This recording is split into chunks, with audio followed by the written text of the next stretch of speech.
Tidak ada kata yang pantas untuk kita ucapkan pada kesempatan kali ini kecuali bersyukur kepada Allah Subhanahu wa taala atas segala nikmat dan karunia yang Allah berikan dan Allah limpahkan kepada kita. Sebagaimana salawat dan salam semoga senantiasa tercurahkan kepada junjungan kita Nabi kita Muhammadin sallallahu alaihi wasallam beserta para keluarga, para sahabat dan orang-orang yang istiqomah berjalan di bawah naungan sunnah beliau sampai hari kiamat kelak. Hadirin yang Allah muliakan, nikmat ilmu adalah nikmat yang paling tinggi di dunia. Ilmu tentang Allah dan ilmu tentang apa yang Allah inginkan, apa yang Allah cintai dan apa yang Allah tidak sukai. Maka ketika kita mendapatkan kesempatan untuk mendapatkan ilmu tersebut, maka itu anugerah yang paling besar, karena disitulah kunci dari kebahagiaan di dunia maupun di akhirat. Maka bersyukurlah kepada Allah ketika kita diberikan kesempatan untuk kembali hadir di kajian rutin kita pada siang hari ini. Sebagaimana saya ingin meminta maaf karena keterlambatan di kajian ini karena ada kendala teknis. Kami sudah standby dari jam 1 tadi, tapi qadarullah ada kendala teknis yang menyebabkan kita baru bisa start pada saat ini. Dan sekali lagi, kendala-kendala teknis seperti ini pun merupakan edukasi dari Allah Subhanahu wa taala. Kendala-kendala teknis seperti ini adalah pelajaran kesabaran.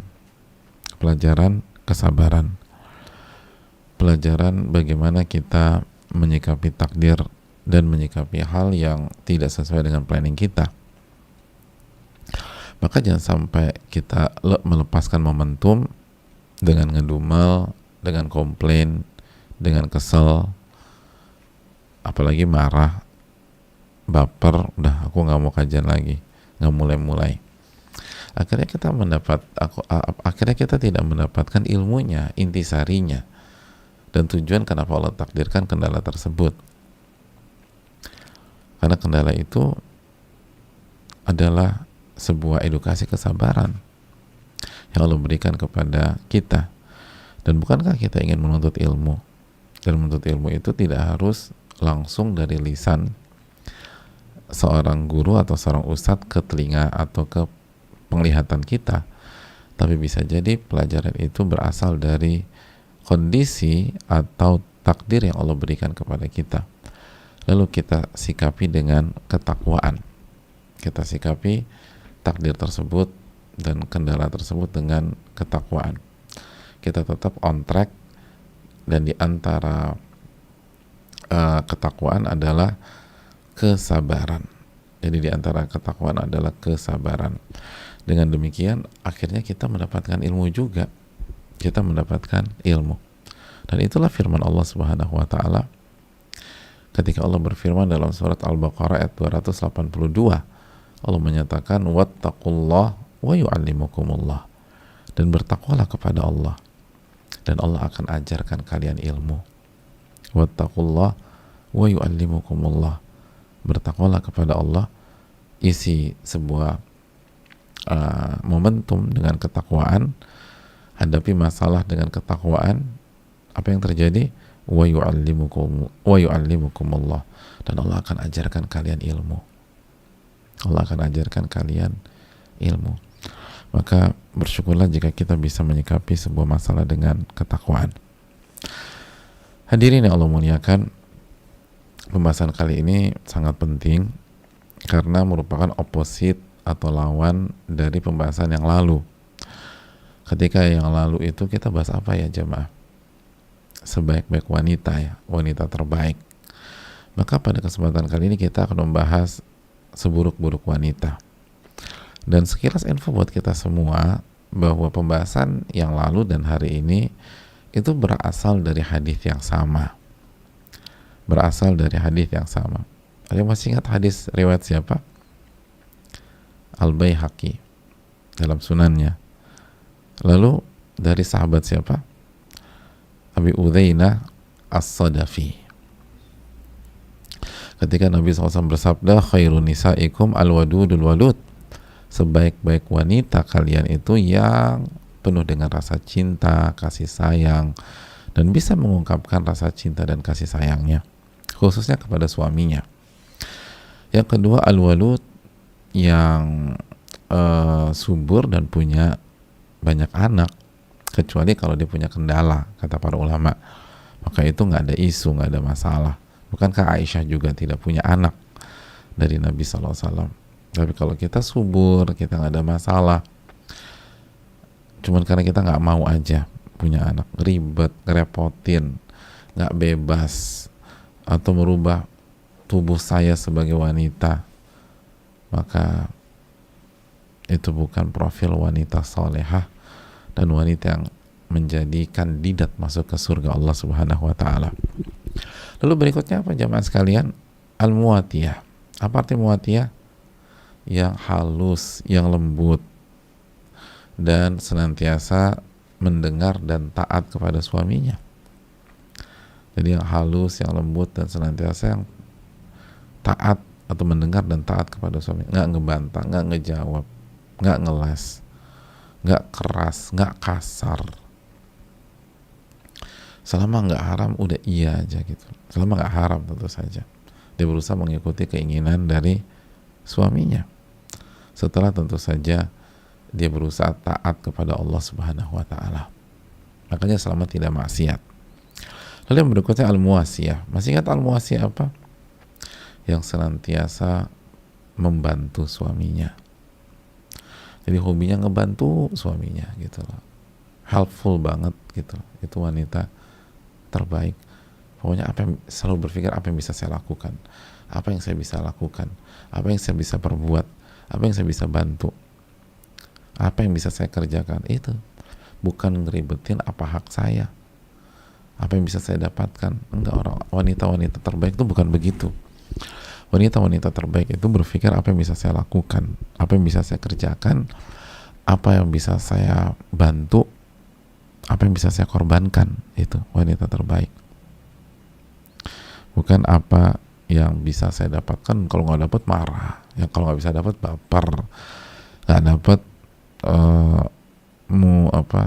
moody gitu ya. Pokoknya udah aku nggak mau terlibat lagi deh. Loh, katanya mau jadi wanita terbaik. Wanita terbaik itu nggak begitu. Wanita terbaik adalah wanita yang berusaha melakukan apa yang bisa dia lakukan, khususnya buat suami dia.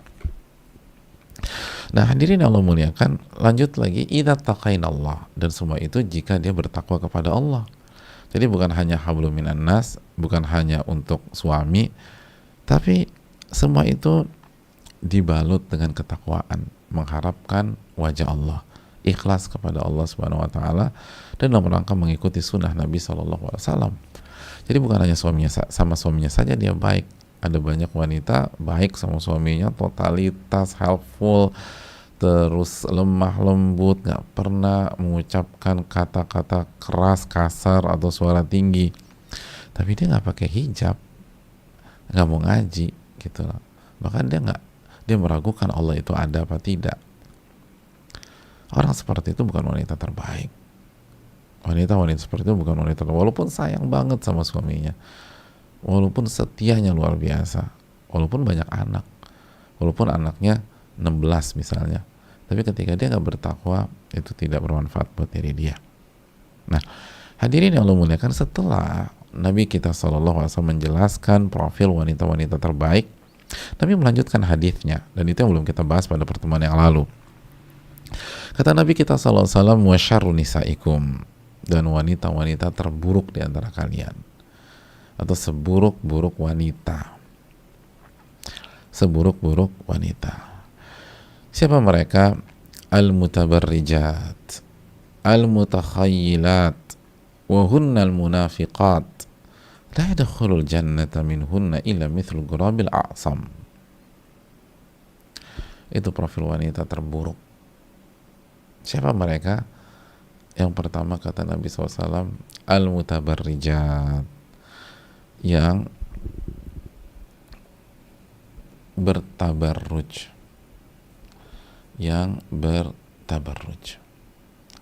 Hadirin Allah muliakan, wanita yang buruk adalah wanita yang bertabarruj. Itu yang dijelaskan Nabi kita Shallallahu Alaihi Wasallam. Mungkin ada yang bertanya, itu tabarruj apa tuh Ustaz? Tabarruj itu jamaah adalah wanita yang memperlihatkan kecantikannya di hadapan pihak yang tidak layak dan berhak.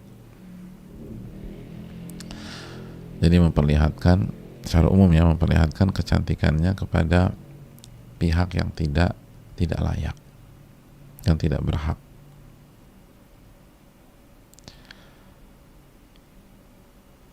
Itu hal yang perlu kita camkan. Baik kecantikan itu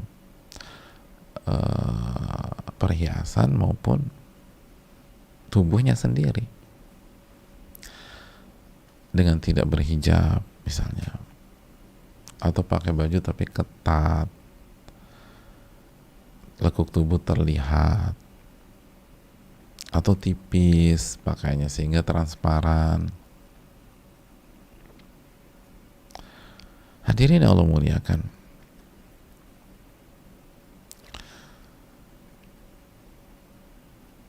bersolek atau berhias ketika ia keluar rumah atau berhadapan dengan laki-laki yang bukan mahram,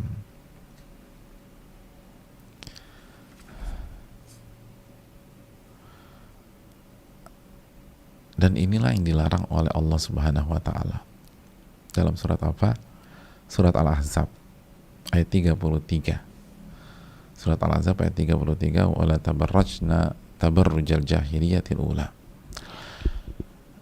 Allah mengatakan waqarna fi buyutikun, wahai para wanita, tinggallah di rumah-rumah kalian. Tinggallah di rumah kalian. Jadi hukum asal wanita itu tinggal di rumah. Wala tabarrajna, dan janganlah kalian keluar rumah dengan tabarruj sebagaimana tabarrujnya wanita jahiliyah yang pertama. Jadi janganlah kalian bertabarruj. Artinya kalau kalian mau keluar rumah, jangan tabarruj. Jadi pada dasarnya kalian di rumah. Kalau kalian ingin keluar, jangan tabarruj. Jangan memperlihatkan perhiasan kalian dan kecantikan kalian. Keluar dengan perhiasan, lalu dengan aroma parfum yang tercium oleh laki-laki yang berada di lingkungannya, lalu dihiasi dengan berbagai macam aksesoris yang membuat ia jadi perhatian dari laki-laki yang bukan mahram. Itu seburuk-buruk wanita, kata Nabi. Tapi kan aku gak ganggu orang, Ustadz. Yang pertama, itu sabda Nabi kita SAW. Jadi kalau kita punya opini, lalu ternyata pandangan kita itu berseberangan dengan Nabi SAW, maka kira-kira apa yang harus dilakukan seorang wanita ya? Bukankah kita harus mengevaluasi pandangan kita dan kembali ke Nabi kita Sallallahu Alaihi Wasallam? Terus yang kedua, kata para ulama, tidak ganggu orang secara langsung, tetapi mengganggu orang bahkan masyarakat secara tidak langsung, bahkan secara langsung tetapi tidak dalam bentuk gangguan yang selama ini kita pahami sebagai orang awam gitu loh. Bukankah mengganggu orang bukan hanya menyulitkan dia secara fisik, menghambat dia secara fisik? Bukankah bagian dari mengganggu orang adalah mengganggu iman dan ketakwaannya? Menyulitkan orang untuk bertakwa kepada Allah Subhanahu wa Ta'ala. Makanya ulama mengatakan seperti Syekh Abdul Razak, kenapa wanita yang bertabarruj yang memperlihatkan atau yang berhias gitu dan memperlihatkan perhiasannya di hadapan laki-laki yang non mahram atau yang keluar tanpa hijab yang syar'i dengan syarat-syarat yang berlaku, itu divonis sebagai wanita yang buruk karena kata mereka diantaranya aunan lahu alal ifsad, karena ini membantu syaitan merusak masyarakat, wa hadafan lahu fi iqa'il fitnah, dan membantu syaitan untuk menyebarkan fitnah di tengah-tengah masyarakat. Jadi mungkin dia, tapi kan dia nggak ngapa-ngapain dia, tapi dengan gaya dia berpenampilan seperti itu bisa merusak masyarakat, bisa merusak pihak lain, dan itu clear kalau kita mau merenungkan dengan hati nurani. Betul sekali, nggak caci maki orang, nggak itu, tapi dengan penampilan engkau seperti itu yang mengindahkan syarat-syarat dalam busana syar'i, maka kita mensupport syaitan untuk merusak masyarakat, merusak masyarakat.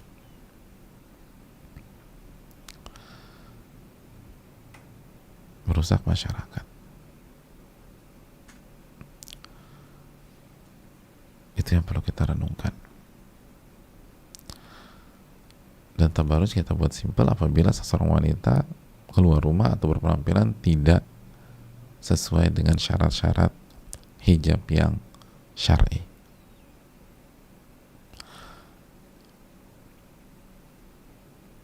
Yang berhias,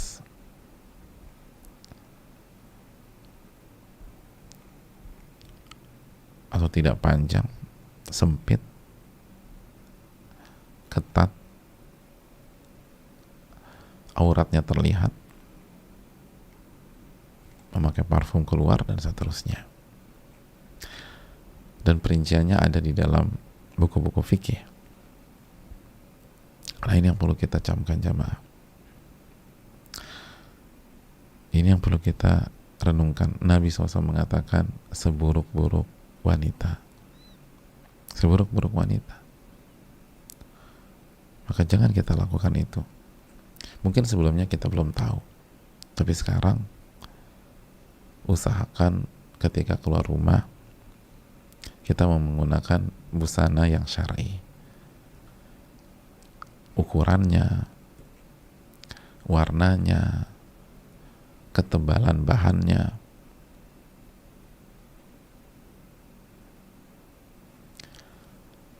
Itu yang perlu kita camkan.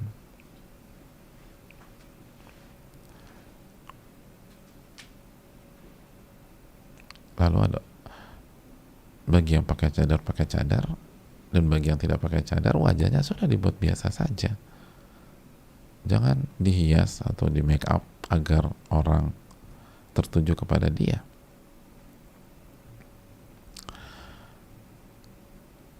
Dan jangan memang mengundang perhatian. Dan salah satunya juga dengan menggunakan parfum sebagaimana sabda Nabi SAW. Ayyuma mura'atin ista'tarat, tidaklah seorang wanita yang mengenakan parfum lalu ia keluar dan melewati laki-laki yang non mahram liyajidu rihaha, sehingga laki-laki itu bisa menyium aroma parfumnya, Nabi SAW mengatakan fahiya zaniyah, maka dia seperti pezina. Sebuah kalimat yang cukup tajam, bahkan sangat tajam dari Nabi kita SAW. Karena parfum punya kemampuan untuk semi menghipnotis orang atau hasrat seseorang. Maka ini yang perlu kita jaga. Tapi bukan juga tampil bau. Enggak, tampil bersih aja. Tapi aku suka, ya udah kasih buat suami, anak-anak, mahram kita, udah. Tapi luangi dengan mereka atau di antara sesama wanita. Tapi ada pun laki-laki yang non mahram, ini yang perlu kita camkan.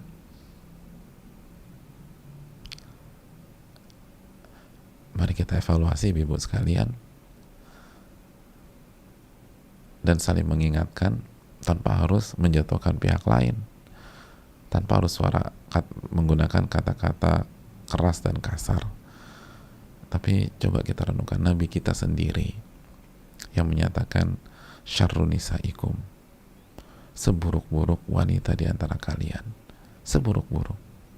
Itu sabda Nabi SAW langsung. Suka atau tidak suka, itu sabda Nabi kita SAW.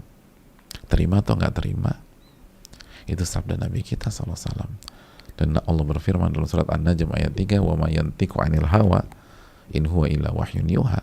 Dalam ayat yang ketiga dan keempat, Nabi tidak berbicara dengan hawa nafsunya, tapi wahyu Allah wahyukan kepada beliau. Itu sifat pertama. Yang kedua, al-mutakhayyilat. Al-mutakhayyilat. Al-mutakhayyilat itu wanita yang sombong. Wanita yang sombong. Wanita yang sombong. Itu seburuk-buruk wanita. Dan sombong itu, catat baik-baik, kata Nabi SAW dalam hadis surat Imam Muslim, batarul haq wa ghamtun nas, menolak kebenaran dan meremehkan manusia. Dan ini salah satu penyakit wanita juga ya, di samping laki-laki juga banyak. Tapi meremehkan atau menolak kebenaran dan meremehkan manusia.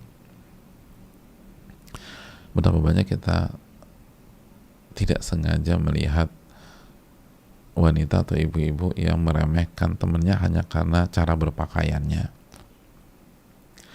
hanya karena warnanya nggak matching, itu diketawain, diremehkan. Cuman warna pakaiannya nggak matching. Nah itu kenapa, ini perlu kita camkan deh. Wanita itu sangat perhatian terhadap hal detail, sangat perhatian sama hal yang detail. Nah penyakitnya, begitu ada sedikit nggak match aja, kurang oke aja secara dalam hal detail, itu orang bisa diremehkan, bisa direndahkan. Nah laki-laki kan cenderung santai, cuek, segala macam, udah gitu-gitu. Tapi kalau kok gitu amat sih? Kamu lihat nggak pakainya dia tadi? Nggak match banget kan? Ya Allah, pulang kajian cuma ngebahas itu doang gitu loh. Iya, bagi aku juga dia norak lagi. Padahal cuma masalah warna doang, semua dibahas. Hati-hati. Sikap menolak kebenaran dan meremehkan manusia.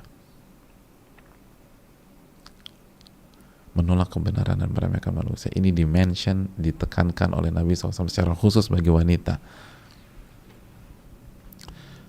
Tabarruj, dan yang kedua sombong. Jangan pernah menolak kebenaran, dan jangan pernah meremehkan orang. Ibu-ibu atau para wanita yang sudah belajar, semakin belajar semakin menghormati orang, semakin belajar semakin menghargai orang, semakin belajar semakin pintar melihat sisi positif dari orang lain, sehingga kita menghargai mereka. Dan semakin belajar semakin menerima kebenaran. Ini yang perlu kita camkan. Dan menariknya, kata para ulama seperti Syekh Abdul Razak hafizahullah, kata beliau, lihat ada korelasi antara kesombongan dan tabarruj. Ada kesombongan dan tabarruj, ada korelasinya. Jadi yang pertama tadi apa? Tabarruj kan. Yang kedua, wanita yang sombong. Kenapa disebutkan? Karena ada korelasi. Wa hunaka talazumun baina tabarruji wal khuyala. Ada korelasi, ada hubungan antara tabarruj dan kesombongan. Kenapa? Mari kita simak keterangan para ulama kita. Fal mar'atu idza tabarrajat wa tazayyanat wa ta'attarat wa tajammalat lan takhruja ila syari' wa ila suq bi sifatin mutataminatin mutawadi'atin lillah. Wanita itu kalau sudah tabarruj, kalau sudah berhias, bersolek, sudah pakai parfum, sudah mempercantik dirinya ketika dia keluar atau mau ketemu sama atau melewati laki-laki yang bukan mahram, sekali lagi tabarruj, bersolek atau berhias, pakai parfum, lalu mempercantik dirinya, maka dia tidak akan keluar ke tempat publik, ke jalan, ke pasar, atau ke tempat manapun dengan sifat yang tawadu kepada Allah. Itu poinnya.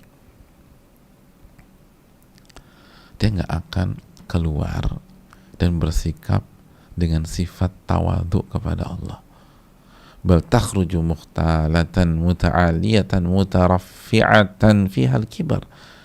Namun sebaliknya, dia keluar dengan atmosfer ketinggian, kesombongan, keangkuhan, yang di dalamnya ada kesombongan. Ia keluar dengan rasa ujub terhadap dirinya. Ya, ujub terhadap dirinya. Ujub pada kecantikannya. Ujub pada stylenya. Selera fashionnya. Dan ujub dengan kecantikannya. Dan disinilah terjadi perpaduan antara tabarruj dan kesombongan.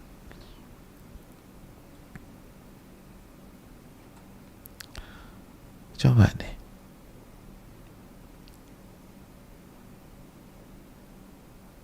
Coba kita renungkan diri kita dengan jujur ya, dengan jujur. Iya enggak? Ada rasa ujub terhadap diri sendiri, terhadap kecantikan kita, terhadap kelas kita dalam berpenampilan, bentuk tubuh kita mungkin, dan seterusnya. Ini jika kita keluar dengan apa tadi? Dengan tabarruj. Bukan berarti nggak boleh pakai baju bagus ya. Silahkan, hanya saja sesuai dengan syarat-syarat hijab yang syar'i atau pakaian syar'i bagi wanita. Kita sedang bahas apabila ini keluar dari batasan tersebut.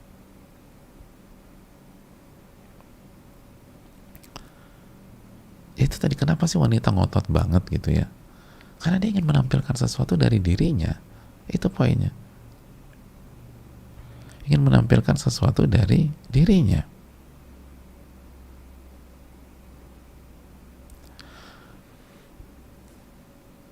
Makanya kata para ulama, kata Syekh Abdul Razak, kata beliau gini loh, Anda kan lihat banyak wanita, dia baca tuh hadis, baca hadis tentang laknat, baca hadis tentang laknat, baca hadis tentang tabarruj, baca hadis tentang menyambung rambut misalnya dalam hadis Bukhari dan Muslim, baca hadis tentang wanita yang menyerupai laki-laki,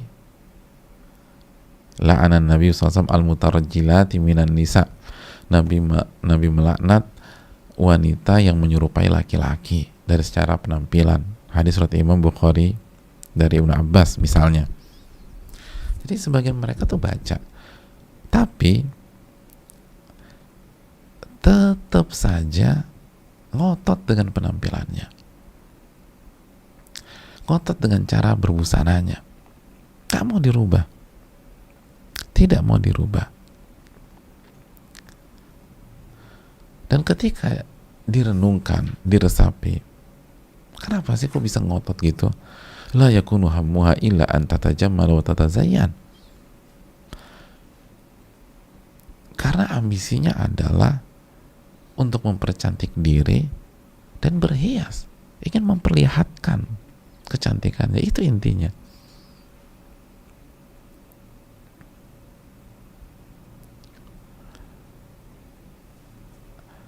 Bukan gue bebas dong berpenampilan yang membuat gue nyaman, bukan tentang nyaman, ini tentang memperlihatkan kecantikan. Ingin ada yang diangkat, ada ujub terselubung, adapun kita menerima fakta ini atau enggak, yaitu dikembalikan kepada kita, bebas kok, la ikraha fiddin. Sama kan, kita tes darah terus hasilnya buruk, Anda mau terima tes itu atau enggak, itu urusan Anda, nggak ada dipaksa juga kok, nggak balik ke dokternya juga, itu kembali ke hak kita. Tapi itulah faktanya, ini hasil tes darahnya, ini faktanya. Nabi bersabda seburuk-buruk wanita itu adalah yang tabarruj dan yang sombong, disatukan, berarti ada korelasi,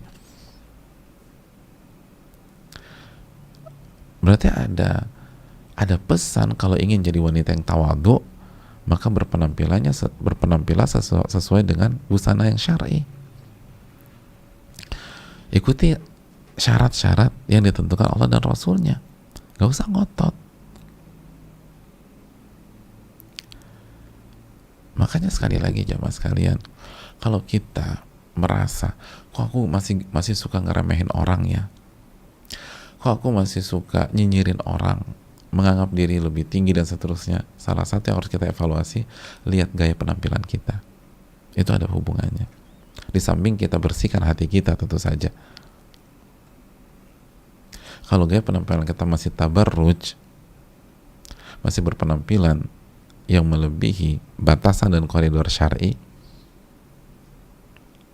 maka itu akan membawa dampak kita akan jadi orang sombong dan meremehkan orang.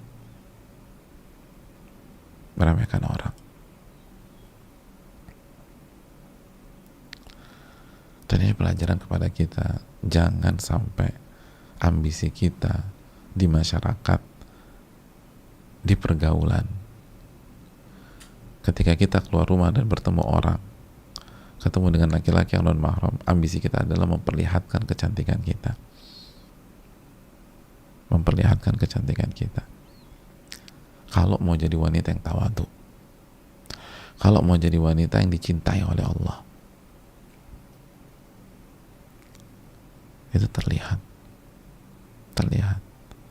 Jangan pengen jadi pusat perhatian di komunitas kita, di majelis taklim kita, di geng kita, dan sebagainya. Biasa aja, pakai baju yang bagus, yang elegan, yang terhormat, itu bagus. Innallaha jamil yuhibbul jamal. Nabi pernah ditanya, ya Rasulullah, bagaimana dengan seseorang yang suka dengan baju yang bagus dan memakai sendal yang bagus? Kata Nabi, innallaha jamil yuhibbul jamal. Sesungguhnya Allah menyukai sesungguhnya Allah yang maha jamil, yang maha indah, dan suka dengan keindahan selama nggak haram. Kalau konteksnya wanita, selama tidak tabarruj, itu loh, selama tidak tabarruj.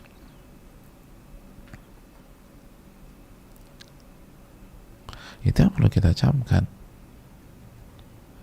Tapi apa motif kita? Apakah kita ingin mendapatkan ridho Allah, atau kita ingin mengumbar kecantikan kita di luar, ingin tampil? Makanya kita berhias, bersolek semuanya.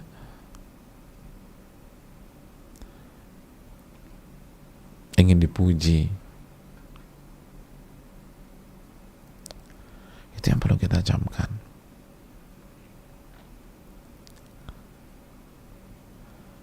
Persembahkan ini semua buat Allah Subhanahu wa Ta'ala, jangan buat manusia. Dan ini akan mempengaruhi perangai kita.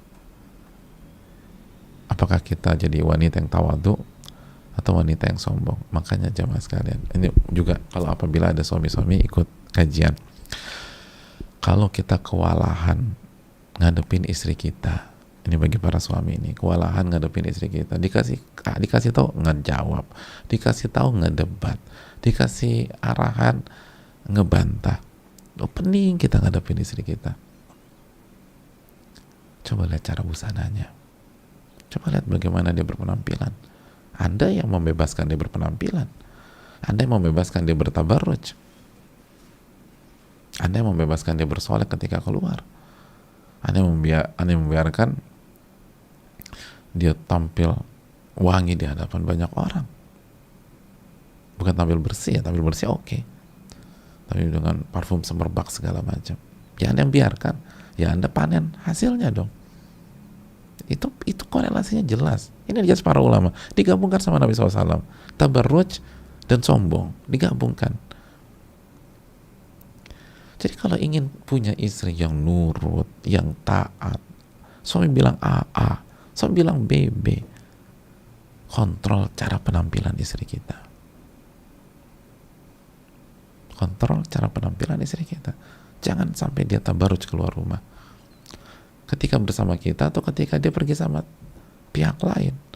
Atau dia pergi sendirian ngurus segala macam. Jangan sampai tabarruj. Dan seringkali laki-laki memang ingin memamerkan istrinya. Ingin memperlihatkan bahwa istri saya cantik. Dan disuruhlah istrinya pakai segala macam. Nah, yang mereka lupa bahwa nggak berhenti sampai titik di situ. Konsekuensinya adalah siap-siap aja dibantai istri di rumah, siap-siap aja dilawan sama istri di rumah, siap-siap aja didebat istri di rumah. Oh, Nabi katakan ini tabarruj dan sombong apa? Menolak kebenaran dan meremehkan orang, dan siap-siap aja diremehkan istri di rumah. Kenapa? Anda yang kasih kesempatan itu. Ya, Anda yang memelihara anak singa, begitu singanya besar ya dimakan, ya jangan salah siapa-siapa. Anda yang melihara.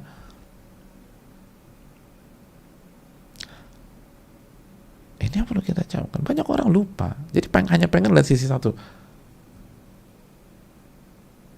Ada sebagian sebagian couple itu istrinya nggak boleh pakai hijab. Khususnya kalau jalan sama dia. Jalan sama saya, istrinya nggak boleh pakai hijab. Dan harus pakai perhiasan-perhiasan yang memukau orang. Harus pakai gaun yang Masya Allah. Dia bangga gitu. Saya punya istri kayak gini. Iya, ya udah.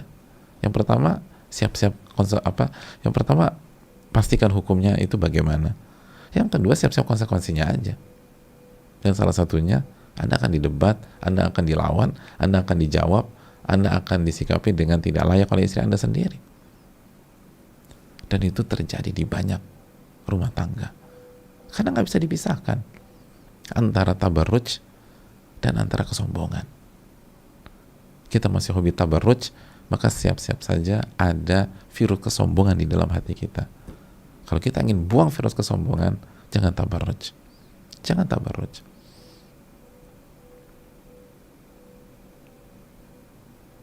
Jangan tabarruj. Begitu juga bagi yang kita punya usaha busana muslimah. Kalau kita ingin menghadirkan ketawaduan di tengah usaha kita atau tim kita, jangan produksi busana seperti itu.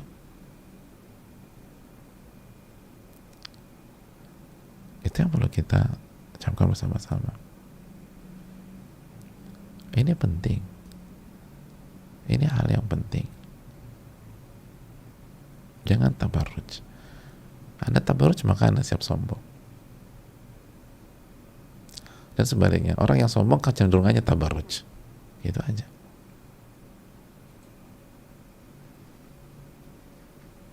Salah satu, seringkali nggak ketabarruj juga ke sisi-sisi lain, tapi ada arah ke sana.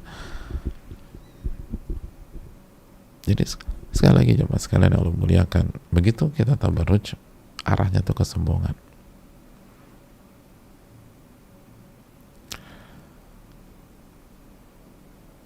Yang berikutnya jemaah, yang berikutnya, wahunal munafiqat, dan mereka lah wanita-wanita munafik. Wih, tajam jemaah. Nabi SAW mengatakan, dan mereka lah wanita-wanita munafik. Munafik. Wanita yang tabarruj, yang sombong, yang suka menolak kebenaran, suka ngedebat suami, suka ngebantah, Padahal suami kasih dalil, suami kasih ayat, semua suami kasih hadis, suami nasihatin yang benar, dijawab mereka lah wanita-wanita munafik. Tabarruj dan sombong menolak kebenaran dan meremehkan manusia. Kita masih suka meremehkan kebenaran, kita remehkan orang. Wahunnal munafiqat, mereka wanita-wanita munafik.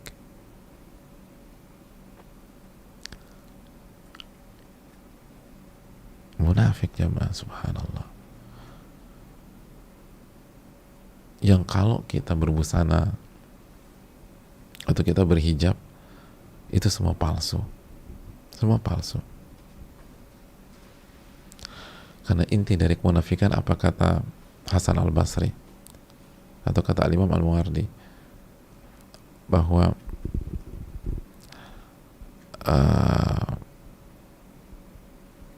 rahimnya kemunafikan adalah rahimnya kemunafikan adalah kebohongan. Al-kadhib. Al-kadhib jima'un nifaq, kata Imam Al-Mawardi rahimahullah. Kebohongan yang mengumpulkan seluruh sifat-sifat kemunafikan. Dan sebagian ulama mengatakan aslun nifaqil kadhib, asalnya kemunafikan itu dari asalnya kemunafikan itu berasal dari kebohongan. Kita jadi wanita tukang bohong, nggak jujur, tukang bohong, maka jadi munafik.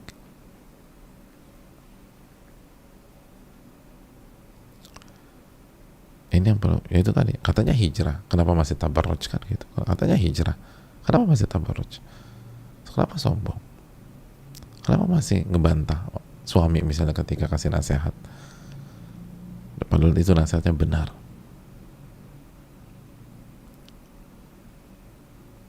Jangan jadi munafik.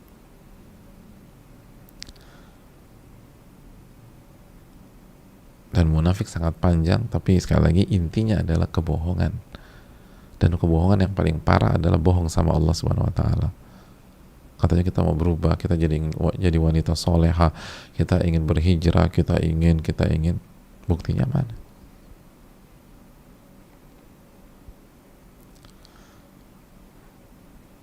Lalu Nabi tutup SAW dengan sabdanya, la yadkhul jannata minhunna illa mithlul ghurabil a'sam. Dan tidak akan masuk surga dari wanita-wanita tersebut kecuali seperti burung gagak yang al-a'sam. Jadi mereka nggak akan masuk surga kecuali seperti burung gagak yang al-a'sam. Al-a'sam apa sih? Burung gagak yang al-a'sam itu adalah burung gagak yang di kedua sayapnya dan di kedua kakinya itu ada warna putih. Ada warna putih.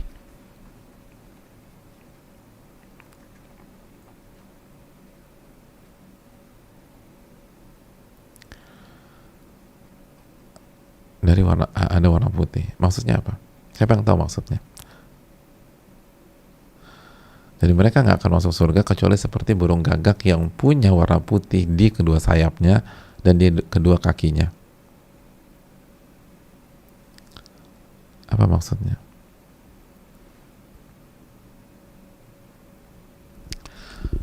Hadirin yang Allah muliakan, maksudnya ini kinayah. Ini ketinggian bahasa Nabi SAW. Itu maksud pesan Nabi adalah killah man yadkhul jannah min haula'in nisa. Ini istilah untuk menunjukkan betapa sedikitnya yang masuk surga dari wanita-wanita tersebut. Sedikit. Kenapa demikian? Karena burung gagak yang kedua sayap dan kakinya warna putih itu jarang dan sedikit banget. Karena mayoritas gagak apa? Hitam semua. Hitam semua. Ya, kalau ada di sayapnya warna putih, kedua kaki putih, itu jarang. Nah, yang masuk surga dari wanita kayak gitu. Yang masuk surga dari wanita-wanita tersebut, ya seperti itu, jarang. Jarang ada yang selamat.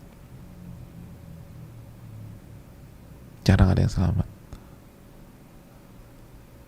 Dan ini sesuai dengan sabda Nabi SAW, ya ma'syaran nisa, wahai para wanita, tasaddaqna, bersedekahlah, wa akthirna istighfar, dan perbanyak istighfar, fa inni ra'aitukunna aktsara ahli nar, karena aku melihat kalian menjadi mayoritas ahli neraka. Hadis Bukhari dan Muslim.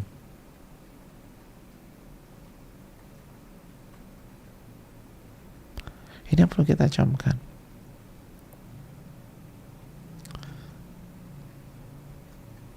Sedikit yang masuk surga, sedikit yang selamat.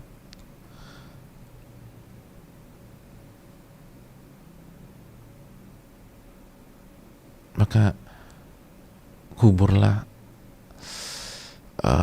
hasrat untuk berhias dan bersolek kalau mau keluar rumah, jamaah sekalian. Hasrat berhias dan bersolek ketika kita ingin bertemu dan ingin pergi keluar.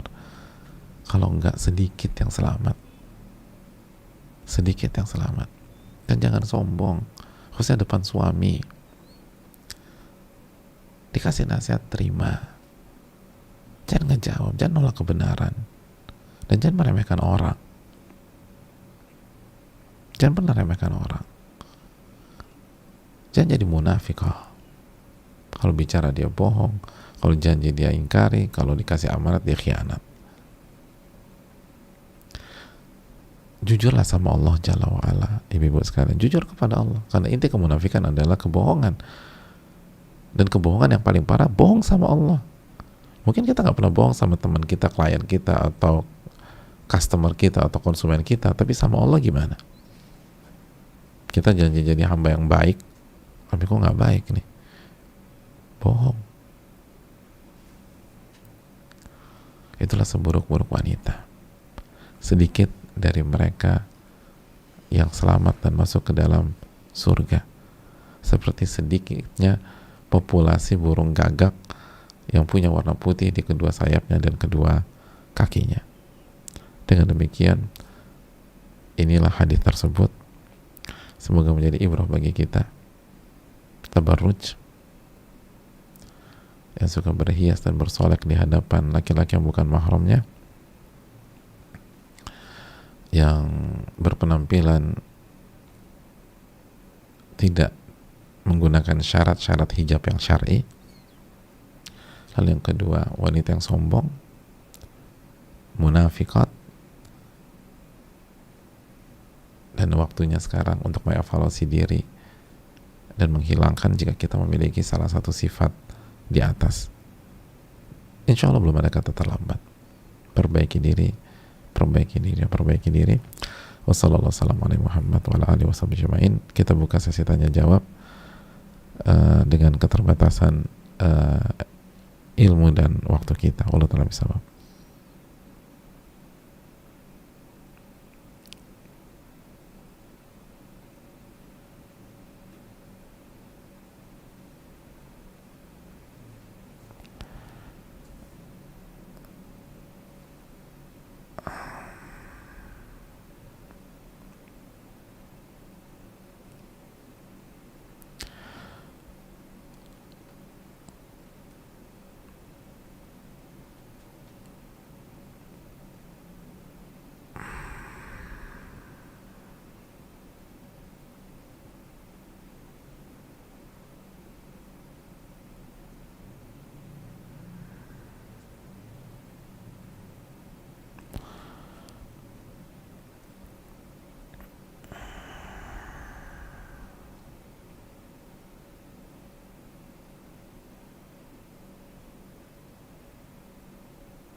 Bismillah, Van, anak titip pertanyaan sekarang. Anak akhwat 25 tahun, 2 tahun menikah. Apakah buruk bagi seorang istri yang mempertahankan pernikahannya meskipun menyakiti dirinya sendiri karena tidak terpenuhi hak-haknya oleh suami? Kedalah suami positif HIV dan baru diketahui setelah mereka menikah. Jazakallahu khairan. Yang pertama, untuk para jamaah yang lain, banyak-banyak bersyukurlah kepada Allah ketika kita mendapatkan suami yang memberikan hak kita, Karena pertanyaan ini sebagai contoh banyak sekali di luar sana yang nggak seberuntung kita, yang punya suami tapi tidak memberikan hak-haknya, yang menikah tapi tertekan. Maka banyak-banyak bersyukurlah kepada Allah Subhanahu wa Ta'ala.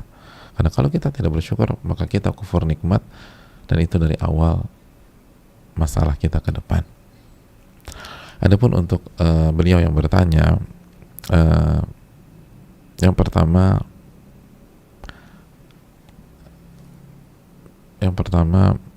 bersabarlah. Dan bersabar artinya menahan diri agar tetap on track. Dan yang kedua, kedepankan iman kepada takdir, bahwa ini ditakdirkan oleh Allah Subhanahu wa Ta'ala, dan pasti banyak hikmah, pasti banyak pelajaran jika kita mau merenungkan, jika kita punya ilmunya, dan kita mau menerimanya sebagai sebuah takdir. Jadi kedepankan iman kepada takdir. Orang-orang beriman itu mengucapkan Rabbana ma khalaqta hadza batila, wahai Rabb kami, engkau nggak mungkin menciptakan sesuatu tanpa ada alasan, pasti ada hikmah. Yang ketiga, adapun ketika suami positif HIV dan bisa menularkan kita, maka untuk sementara di-cut dulu jalan-jalan penularan, di-cut dulu, diputus dulu jalan-jalan penularan. Semua yang bisa membuat diri kita tertular itu ditutup dulu, dan itu syar'i insyaallah. Terus yang berikutnya, adapun masalah perceraian atau tidak mempertahankan, maka saran saya konsultasikan lebih lanjut kepada seorang ahli ilmu dan buka masalahnya secara komprehensif. Karena masalah perceraian itu salah satu fatwa tersulit di dalam dunia fikih dan terberat, dan sebaiknya dan idealnya itu tidak dibahas di sesi tanya jawab umum, karena butuh fakta dan kondisi yang komprehensif. Dalam ilmu usul fikih dikatakan al-hukmu ala syai'in far'un an tasawwurihi, menghukumi sesuatu itu setelah mengetahui masalahnya secara komprehensif. Tapi pada dasarnya wanita boleh meminta cerai jika hak-haknya tidak terpenuhi atau tidak ada rasa cinta, sehingga dia tidak bisa bertakwa kepada Allah dalam pernikahannya tersebut. Dia tidak bisa bertakwa kepada Allah. Dia tidak bisa menjadi wanita yang bersyukur, sebagaimana kisah istrinya Thabit bin Qais, punya suami calon penghuni surga tapi minta cerai. Kenapa? Kata istrinya, walakinni akhaful kufra ba'dal iman, karena saya khawatir kufur nikmat setelah beriman. Suami saya baik banget, tapi saya nggak suka, saya nggak cinta, dan saya khawatir kalau saya lanjutkan saya nggak bisa bertakwa kepada Allah. Ingat, pernikahan itu untuk menjaga setengah agama. Faqad istakmala nisfa din, kata Nabi SAW. Dia telah menjaga separuh agama. Ingat, tujuan pernikahan itu menjaga kehormatan, dan kehormatan ini berkaitan dengan banyak hal. Oleh karena itu, kalau itu tidak terpenuhi, maka diperbolehkan untuk bercerai. Itu secara global. Detailnya saran saya konsultasi. Allah ta'ala bisawab. Karena ada wanita tidak terpenuhi haknya tapi happy-happy aja, senang-senang aja, dan dia masih bisa bertakwa, bahkan takwanya semakin bagus, padahal hak-haknya nggak dikasih. Tapi ada wanita nggak bisa bertakwa, dia nggak bisa bertakwa, dia nggak bisa bersyukur. Dia baru bisa bersyukur kalau haknya dikasih, dan atau dia mendapatkan suatu kondisi dalam rumah tangganya. Setiap orang beda-beda. Oleh karena itu yang perlu dicamkan. Dan terakhir, coba mulai dengan evaluasi diri. Sudah bertakwakah kita kepada Allah? Sudah jujurkah kita kepada Allah? dan pernah lupa bahwa dzalika bima qaddamat aydikum wa annallaha laisa bidzallamin lil 'abid. Dalam surat Ali Imran ayat 182 Allah berfirman, dan itu karena perbuatan kalian, dan Allah tidak pernah menzalimi hamba-hambanya sama sekali. Wallahu ta'ala bishawab. Pertanyaannya, Assalamualaikum warahmatullahi wabarakatuh. Waalaikumsalam warahmatullahi wabarakatuh. Semoga Ustadz, keluarga, dan seluruh umat Islam selalu dalam lindungan dan rahmat Allah Subhanahu wa taala. Amin ya rabbal alamin. Izin bertanya Ustadz, bagaimana cara menghilangkan rasa minder dengan teman-teman akhwat yang Masya Allah banget, yang punya ilmu agama dan ilmu dunia, sedangkan saya hanya akhwat biasa-biasa saja, yang ilmu akhirat dan ilmu dunianya tidak sebanding dengan mereka. Terkadang rasa minder itu malah yang membuat saya tidak melangkah, stagnan di posisi ini terus. Mohon nasihatnya Ustadz. Jazakallah khairan. Hadirin yang Allah muliakan, rasa minder itu karena kita fokus ke makhluk,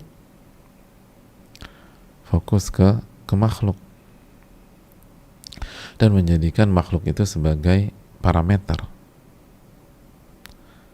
Siapa yang suruh kita jadikan makhluk itu sebagai parameter? Parameternya itu adalah Allah Subhanahu wa ta'ala. Harusnya demikian. Jadi parameternya adalah Allah Subhanahu wa ta'ala. Kalau parameternya adalah Allah Subhanahu wa ta'ala, kita nggak akan minder, karena Allah tidak pernah menjadikan teman kita sebagai parameter kebaikan kita. Allah itu menjadikan kemampuan kita sebagai parameter kebaikan kita. Allah berfirman, la yukallifullahu nafsan illa wus'aha. Allah tidak pernah membebankan seseorang di atas kemampuannya. Al-Baqarah ayat terakhir. Lalu juga Allah mengatakan dalam surat At-Taghabun, fattaqullaha mastata'tum, bertakwalah kepada Allah semampu kalian. Kalau kita sudah bertakwa semampu kita, maka kita sudah berhasil di sisi Allah, walaupun kualitas kita di bawah yang lain. Sekali lagi, kalau kita sudah bertakwa kepada Allah semampu kita, semaksimal kita, maka kita sudah berhasil di sisi Allah, walaupun secara kasat mata kita di bawah yang lain. Itu yang perlu kita camkan.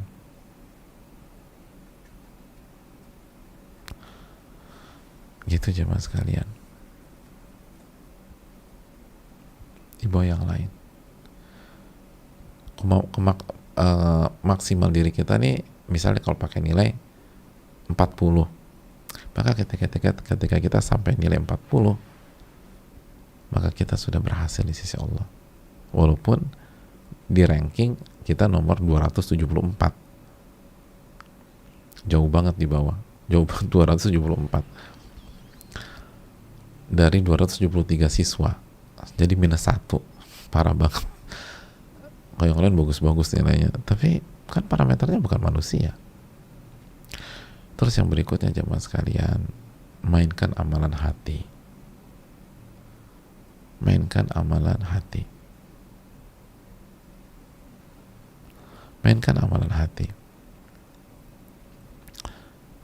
Imam Ahmad itu pernah merekomendasi seseorang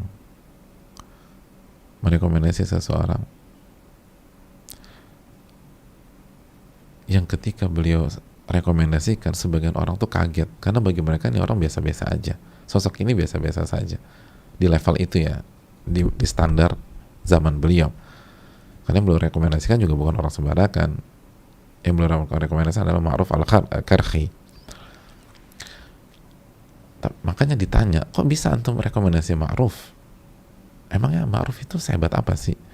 Apa kata Imam Ahmad? Kana ma'ahu ra'sul ilm. Mungkin dianggap sebagian pihak beliau biasa-biasa saja, tapi Ma'ruf itu punya kepalanya ilmu, intinya ilmu. Apa intinya ilmu? Khasyatullah, takut kepada Allah Subhanahu wa ta'ala. Itu yang membuat saya merekomendasi beliau. Lihat bagaimana para ulama menjadikan parameter, bukan kecerdasan, bukan skill, tapi rasa takut kepada Allah Subhanahu wa taala. Allah taala bisawab.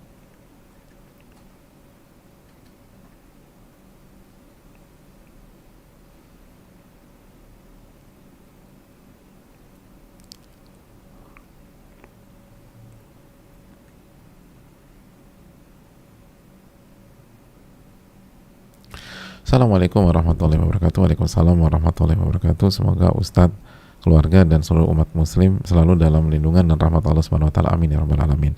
Izin bertanya Ustadz, semangat belajar saya ketika pulang ke rumah orang tua menjadi berkurang. Karena kadang saya nggak enak dengan orang tua kalau sering streaming kajian, jadi banyak yang saya skip agar orang tua tidak berpikir macam-macam. Merasa tidak semaksimal ketika di kosan. Jadi ketika di rumah orang tua, saya rasanya pengen buru-buru pulang ke kos biar bisa memaksimalkan lagi. Apakah sikap saya yang seperti ini salah? Mohon nasihatnya Ustadz. Jazakallahu khairan, barakallahu fikum barakallah. Yang pertama, fa'atiku ladzi haqqin haqqah. Tunaikan setiap pihak haknya masing-masing. Dan di antara hak yang harus kita tunaikan adalah hak orang tua. Tapi bukan berarti harus setiap saat kan, nggak juga. Tapi intinya orang tua ridho dengan frekuensi kita ke mereka, dan mereka meridhoi kita. Kalau orang tua sudah meridhoi kita dan ridho dengan frekuensi yang kita pilih tersebut, maka pada dasarnya udah nggak ada masalah. Jadi lihat dulu.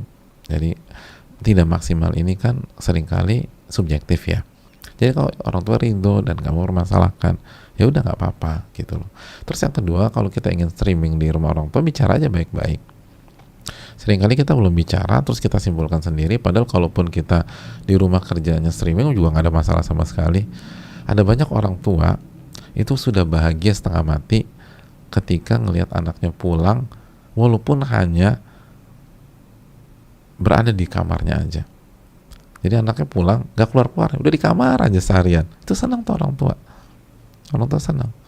Padahal anaknya gak pernah keluar, di kamar aja. Kalau keluar mungkin hanya untuk sholat atau makan, masuk lagi, udah tenang. Jadi seringkali standar orang tua dan kita tuh beda. Jadi jangan gampang menyimpulkan dari diri kita. Ikuti standar orang tua, itu poinnya. Dan kalau ada hal-hal yang ketinggalan kan, kalau kajian streaming biasanya terupload di YouTube dan kita bisa kejar rekamannya, sehingga win-win. Allah ta'ala bisa, mungkin itu.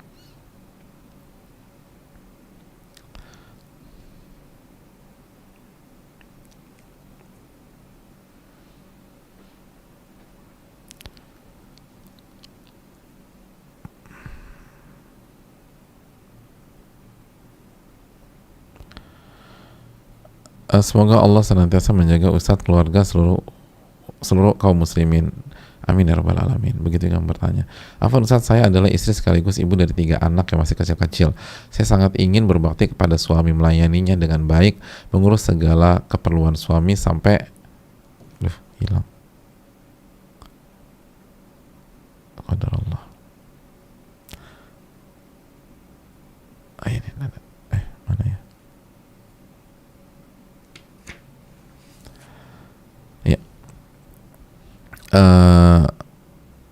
Mengurus segala keperluan suami sampai hal remeh seperti memotong kukunya dan lain-lain. Kebetulan saya seringkali berada pada kondisi tersibukkan oleh anak-anak. Apa nasihat Ustadz untuk saya? Apa nasihat Ustadz untuk saya? Dan bagaimana melihat prioritas antara melayani suami, beribadah seperti sholat sunnah, mengasuh dan bermain dengan anak-anak, mengurus rumah seperti mencuci dan lain-lain, serta menuntut ilmu syar'i.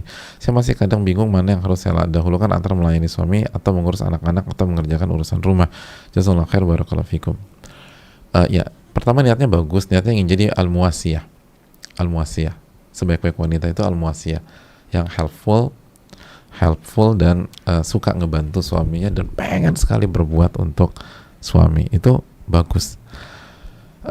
Dan yang kedua, tinggal bermain kaidah aja. Mungkin yang membuat kita bingung, kita belum mengerti berbagai macam kaidah dalam masalah ini.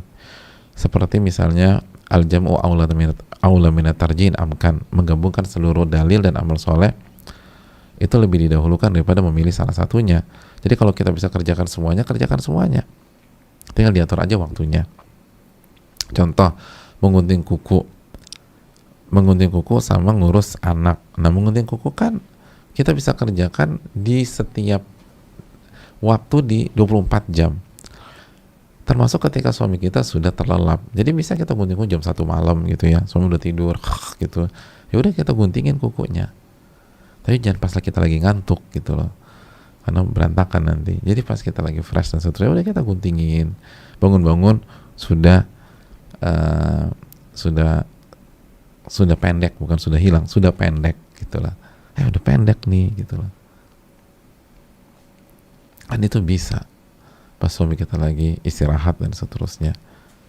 Terus juga kaidahnya al-wajib mudayyak muqaddam 'alal wajib al-muwassa'.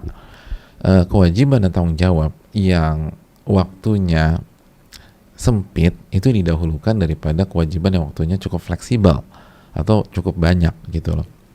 Jadi tadi kalau misalnya anak harus mandi ketika di sekolah, harus mau ke sekolah atau mau online gitu, ya udah mandikan anak dulu sebelum kita beres-beres rumah, yang bisa kita lakukan ketika anak-anak sudah belajar online atau ketika suami sedang sudah berangkat ke kantor, baru setelah itu rapi-rapiin.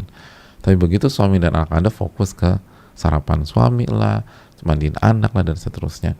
Terus yang perlu kita ingat bahwa la yukallifullahu nafsan illa wus'aha. Allah nggak membebankan kalian sesuatu yang kalian tidak, atau Allah tidak membebankan seseorang kecuali sesuai dengan kemampuannya. Berarti tidak ada kondisi di atas kesanggupan kita. Artinya kita sanggup. Cuman masalahnya yang pertama, udah jujur belum sama Allah? Yang kedua, sudah bertawakal kepada Allah atau belum? Bergantung sama Allah. Yang ketiga, sudah minta pertolongan sama Allah atau belum? Yang keempat, sudah berusaha cari keberkahan waktu atau belum? Itu yang harus. Terus yang ketiga, sudah tahu ilmu skala prioritas atau belum? Itu yang mungkin perlu dilakukan. Saya rasa cukup sampai di sini. Terima kasih banyak atas perhatian dan pertanyaannya, dan mohon maaf banyak sekali pertanyaan yang tidak terjawab karena keterbatasan ilmu dan juga waktu. Tapi saya ingatkan, setiap yang bertanya akan mendapatkan pahala dari pertanyaannya walaupun pertanyaan nggak dijawab, karena bertanya itu ibadah, bertanya itu perintah Allah. Fas'alu ala dzikri in kuntum la ta'lamun, bertanyalah kepada ahli ilmu jika kalian tidak tahu. Dan begitu kita